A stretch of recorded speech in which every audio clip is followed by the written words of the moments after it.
Hey there, YouTube! This is Earth's Mightiest Nerds welcoming you to another video and to another episode of Earth's Mightiest Reviews. It has been a while. The last one I did was on the 4th of July for the Disney Plus professional recording of Hamilton.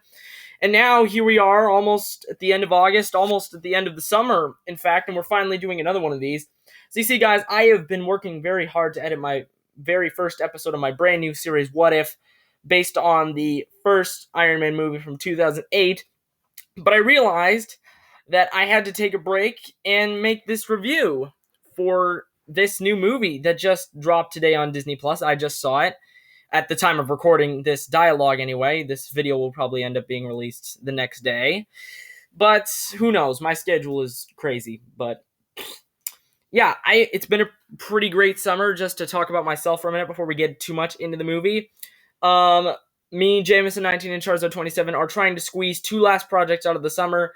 Jameson is almost done with editing one that he's about to send to me that will drop on this channel, and it's going to be really exciting. It'll probably be out before the end of the week. Well, then there's the weekend. I'll try really hard to get it up before school starts, although it starts on Monday, so I don't know. Here's hoping. And yeah, so with all that out of the way, let's get into the movie. So, Phineas and Ferb the movie. Candace against the universe. I was surprised and very excited when they first announced this. And I very much like the movie. It's a great return for characters we've known for so long. And they are doing what the character we know what they do. Phineas is optimistic and completely oblivious to everything. Ferb says nothing, but his lines are all very heartfelt or hilarious. And Dr. Doofenshmirtz is honestly one of the best characters on the show. Yeah. However, this movie focuses all on Candace, who, I'll be real honest, was never really something I liked about the show. I felt just I don't know, I was just never a big fan of her side plots. I always found them a little bit boring. But this movie very much breaks the status quo with that by having her go into space, get sort of abducted by aliens, because, as we're getting into spoiler territory, because she exhales carbon dioxide, they need to power a plant, which the evil alien leader person can use to hypnotize people, and eventually they go to Earth and have a really nice fight, and then it just ends. Like, there's no, way for it to all get resolved. It just ends, honestly. I mean, there's a kind of nice musical number at the end, but then that's kind of it. Alright, but seriously, I love Phineas and Ferb. I love this movie. I think it's really great, and it's especially great considering that it was made basically, almost all of it was recreated from at home. Like, basically everything was done independently and all stitched together, and I think that is amazing. And applause to Dan Povenmire and Jeff Swampy Marsh and all of the entire team for making that happen. Okay, now it's time to get into some things I didn't like about the movie. Now, as you may tell, I am a very advocate fan of Phineas and Ferb, and I greatly enjoy Phineas and Ferb the movie Across the Second Dimension. It is one of my favorite movies. It's pretty high up as one of my favorite animated movies. It's definitely my favorite Disney Channel original movie by a long shot, and it's just a really great movie. I really like it. Probably because the film primarily revolves around the Perry and Doofenshmirtz arc, which is my favorite part of the show. But hey, it had really great character moments. It had a really great action scene. And what it did most of all was to do something that you wouldn't normally see in a regular episode. Like, this is traveling between dimensions. It's a brand new reality. There's a song about it and everything. But here's the thing with the next movie. Phineas and Ferb have been to space many, many times. Like, as far back as, the first couple seasons, they went to space in a two-parter. And that's the thing, I think, what bugged me the most about this movie. What happens is that Phineas and Ferb unintentionally send Candace to space, and then they have to go rescue her. That's exactly what happens in the whole Candace is the Queen of Mars story arc, and it's felt strikingly similar to those two episodes, and it just kind of bugged me in that way. I know that, again, it's quarantine and they were doing the best that they can, but this is just me laying out all my criticisms in a way that I can. Also, whereas in the first movie, the Perry Doofenshmirtz arc took center stage, it was backstage, which is okay if it was basically non-existent. One of the things that made Phineas and Ferb work was the way it coexisted with the daily shenanigans of the Flynn Fetcher family and the constant antics of Agent P and Dr. Heinz Doofenshmirtz. Basically, the second arc with Perry and Doof is completely forgotten about. They basically only talk to each other twice in the movie.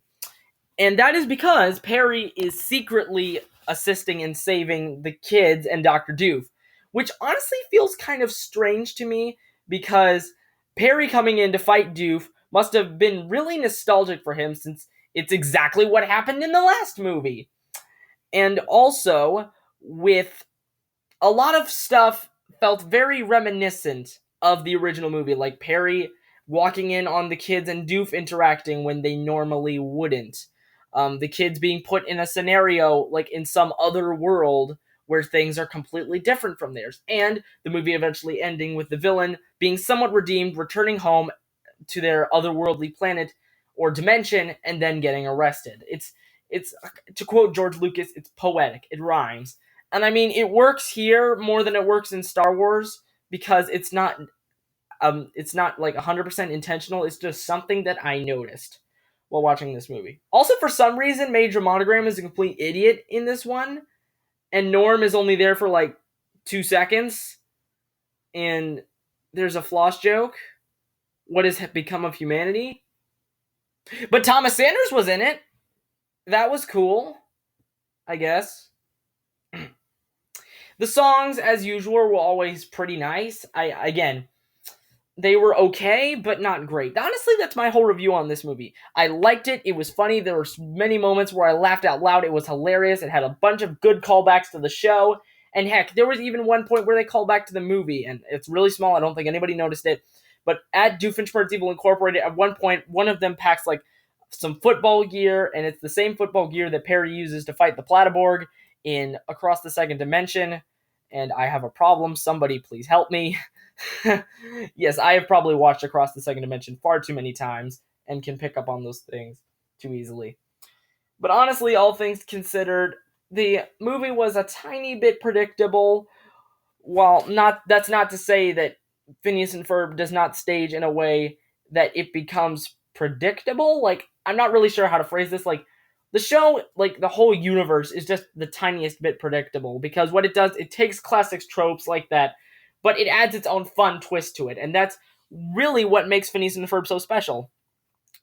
But yeah, I've kind of lost track of my nonsensical ramblings. Definitely, I really love this movie. You should really go check it out.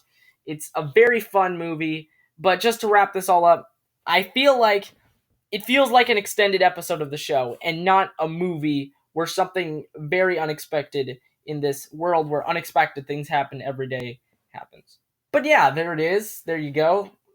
That's, like I said with Hamilton, this is probably going to be my last Earth's Mightiest review for a while. But with that said, once this is out, I will continue to furiously continue editing my first What If episode. That will be out very soon. But that's it for the video, guys. Be sure to like, subscribe, hit the bell, join the notification league. And again, as I say always whenever I hit these mileages, thank you so much for 60 subscribers. I'm really hoping we can hit 70, heck, maybe even 80 before the end of the year. I would say 100, but come on, be realistic. And I'll see you guys in the next video. Bye-bye.